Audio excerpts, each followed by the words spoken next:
ආයුබෝවන් ආදරණීය දුවේ පුතේ. සුබ උදෑසනක් වේවා සියලු දෙනාටම. අද නැනපහන වැඩසටහනෙන් අපි කතා කරන්නේ ලෝකයේ තියෙන පූජනීයම බැඳීමක් ගැන. ඒ තමයි ගුරු ගෝල සම්බන්ධතාව.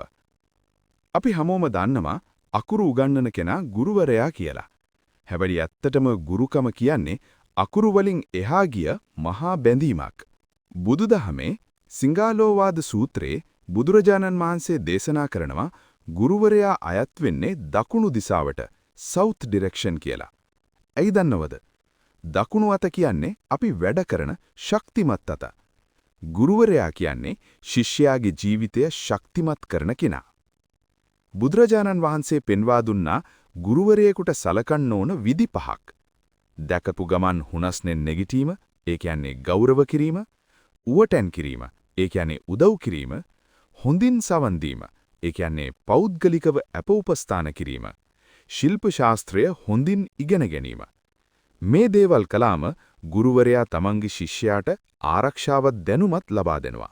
හැබැයි පුතේ, අද කාලේ ඔයාලට පුළුවන් ඕනම දෙයක් Google කරලා හොයාගන්න.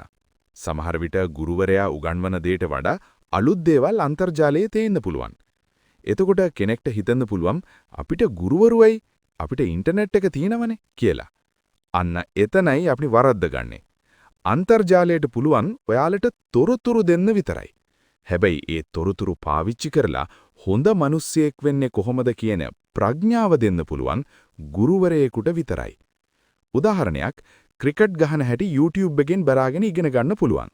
හැබැයි ඔයා වැරදි පාරක යනකොට ඔයාගේ අත අල්ලලා පුතේ මෙහෙම නෙමෙයි මෙහෙමයි බැට් එක අල්ලන්නේ කියලා නිවැරදි කරන්නේ ඔයාගේ පුහුණුකරු හෙවත් ගුරුවරයා. ඒ ස්පර්ශය, ඒ අවවාදය Google එකට දෙන්න බෑ.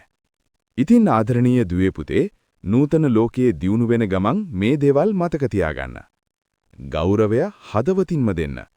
ගුරුවරයා පන්තියට එනකොට නැගිටින එක විතරක් නෙවෙයි ගෞරවය කියන්නේ.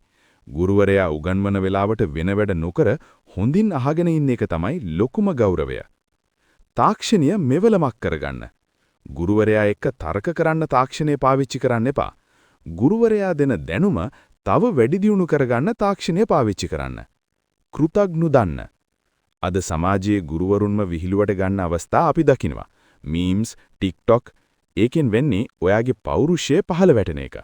ගුරුවරයාගේ අඩුවක් දැක්කත් එයාව විහිළුවට නොගෙන එයාගෙන් ගත යුතු දේ පමණක් ගන්න බුද්ධිමත් වෙන්න. මතක තියාගන්න, හොඳම ගෝලයා තමයි දවසක හොඳම ගුරුවරයා වෙන්නේ. දැනුමෙන් පිරුණු ගුණධර්මයෙන් පොහොසත් දරුපරපුරක් වෙන්න ඔබ සැමට ශක්තිය ලැබේවා. මේ ඔබේ ආදරණීය නැනපහන වැඩසටහනයි.